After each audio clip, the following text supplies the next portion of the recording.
All right, ladies and gentlemen. So today we're going to be talking about how to puppeteer the battlefield. Everything has strings on it. Everything should be stranded. We're going to be utilizing strand to, in my opinion, the most effective way that you could possibly use it. You see me generating orbs of power. I'm getting the armor charges, and I am bypassing the tangle cooldown. There's so many things in this build that has a cooldown for creating certain things while you're trying to create tangles, while you're trying to create threadlings, while you're trying to suspend the enemies. Everything has kind of like a downside that we bypass. We bypass all that, and you're going to be able to see that as we're making more threadlings, we're making more tangles, we're suspending enemies, and we're using our threaded needle in a tactical way, but not over spamming it. And the Maxodoxia is the key to all of this. It is a niche exotic, in my opinion. It is not better than the Swarmers, but for those who are looking to get a very decent type of exotic off the ground with a unique build that's different than the rest of them. It's going to grant you some sort of survivability, but it may also grant you some type of defensive capabilities when it comes to suspending the enemies and them not being able to hit you. Of course, that doesn't work on bosses per se, but I digress. So, if we talk about the Maxodoxia is the exotic chess piece for the Warlock. And this is going to have an effect on the way that you are utilizing your arcane needle. It does work on anti-barrier champions, but it is not the crux to the it's not going to replace anything to destroy anti-barriers. It does enough, but it doesn't always do enough. You're still going to need an anti-barrier weapon is what I'm saying. So when you damage an enemy with the arcane needle, it marks them. That enemy that ends up dying will create a large uh, shockwave area, which will cause enemies to suspend. And defeating suspended targets grants you melee energy. It's going to be small little bumps to it. It's going to be like as much as, I want to say, one little orb of power on the ground if you were keyed into that. But it's not enough to where you can skimp in the build for not suspending enemies. So you're going to want the arcane needle. You're going to want the kit that I'm about to present to you right now. So defeating enemies will grant you melee energy, works on anti-barrier champions. So the build that we got going on here is the harmonic siphon with a hands-on with Ashes the assets. We're going to be utilizing our threadlings. We're going to be utilizing our arcane needle. We are going to get the kills with some of those, and we're going to be using the last Thursday. The last Thursday in the build I have with demolitionist, elemental honing, and with temporal armaments. That gives me bonus damage versus Cabal and Vex. You want the extra damage between Cabal and Vex because some strand weapons kind of hit like a little bit of a wet noodle. They seem like they're doing something, but they don't seem like they're doing enough. And you're really going to need that extra push. Elemental honing, I want to say, gets up to 35%. Your unique damage is going to come from unraveling. It's going to be coming from the threadlings and the suspend and all that. You're going to get elemental honing all the time. The 1-2 punch is key. You may not need the Phenotrifera, you just need a 1-2 punch. For those times where you want to pull it out, you're going to use it. You're doing something that's going to help out the build rather than hinder it. Also gives you a fire element just in case you come across those types of shields. And Thunderlord's in here because I like Thunderlord. You can switch it out for anything else, but I do like Thunderlord. It's kind of easy peasy, lemon squeezy when it comes to the Thunderlord.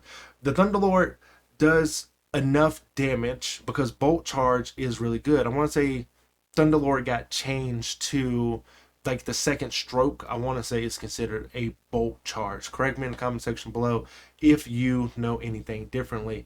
But we're utilizing to throw in the tangles, which is going to suspend them. Arcane needle, which is going to suspend them. Uh, Targets that become unwound, they're going to turn into tangles, which destroying tangles suspends them. We're going to be utilizing our super. Our super, once it kills enemies, it will release a suspending blast, which, as they are unwind or untangled or whatever that verbiage is called, they're also going to be creating a severing blast. It's going to suspend more enemies. So we're just suspending. We're suspending everything all the time as best as we can.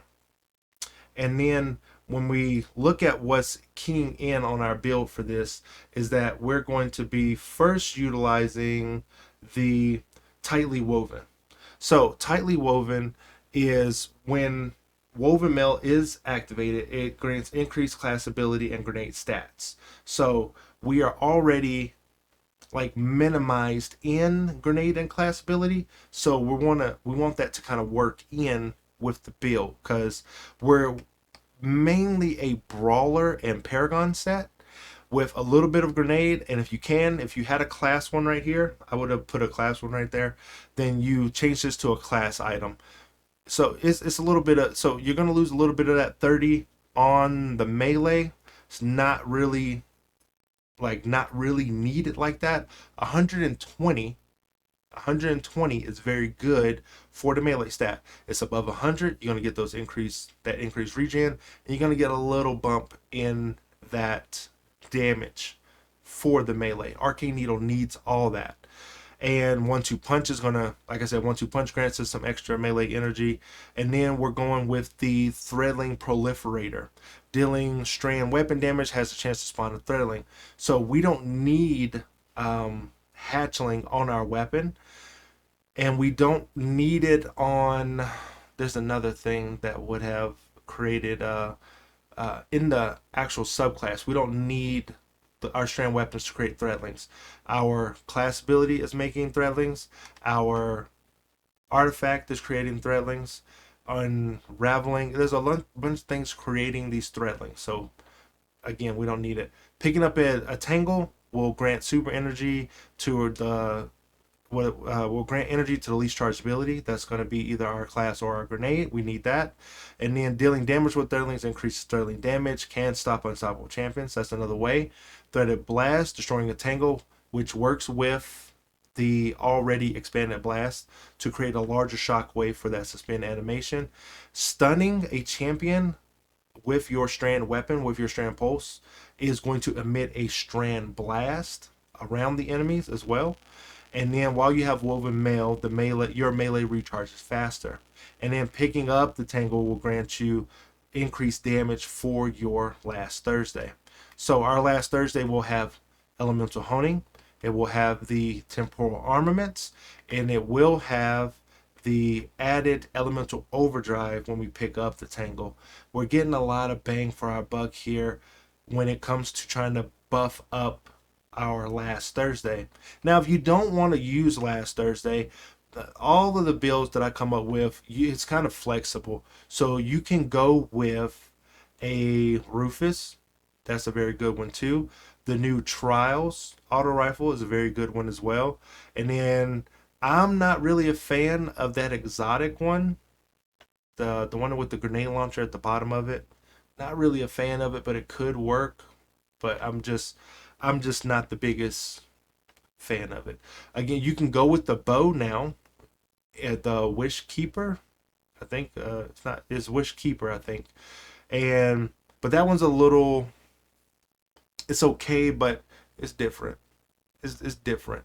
Playstyle wise, again, you want the anti-barrier, so go with the Wish Keeper. You can go with the Last Thursday, go with that exotic. But the key point is that it has to be strand. It has to be a strand weapon. You can't really substitute this for a non-strand weapon because we're really built into strand damage. And that's going to be reflected in our I used to have a surge mod on here, but I got the Last Thursday with elemental honing. So if you don't have the elemental honing on your weapon, you may want to take out stacks on stacks for a surge. That's a little bit of a flex there that you can move around, but the elemental charge is not changeable because you want all the chances to get an armor charge for woven mail, just it's not an armor charge system, but you're going to get the grenade font, you're going to have the class font, and you're going to want these things to stack and stay up. You want them to stay up as long as possible. If your grenade is above a 30, if your class ability is above a 30, and then you get the font, I want to say it puts you at a 60. If you have the font going, I think it's a plus 30 on the front end, and it gets lower and lower the more you put on. The powerful attraction, we're going to cast our class ability, and that's going to get us back to, that's going to get us back that's going to cause us to use our threadling. Sorry, I got sidetracked. I got stuck on threadlings and strand and untangle and detail, all that stuff. And then we're going to be going into the build, which is the Wanderer. So tangles you throw, suspending burst. Destroying a tangle, suspending burst. Threadlings create tangles. Easy. So that's an easy understanding of that. And my green screen's like going crazy because of this right now. And then we want the Weaver's Call. Weaver's Call, activate your class ability. Threadlings deploy. They go perched, dealing damage, lets those perched enemies out. And the Threadlings now grant class ability energy when you use them. So you're going to be getting class ability on the back end for that. So I don't want to look at this messed up green screen for too much longer, but Thread of Propaganda, Unraveling Rounds, and Suspend creates Orbs of Power. Orbs of Power grant Woven Mail. We're going to get our super final blows, suspend the target, and this is blank because we don't have enough for that, right? Again, this is what we're running here with the Healing Rift.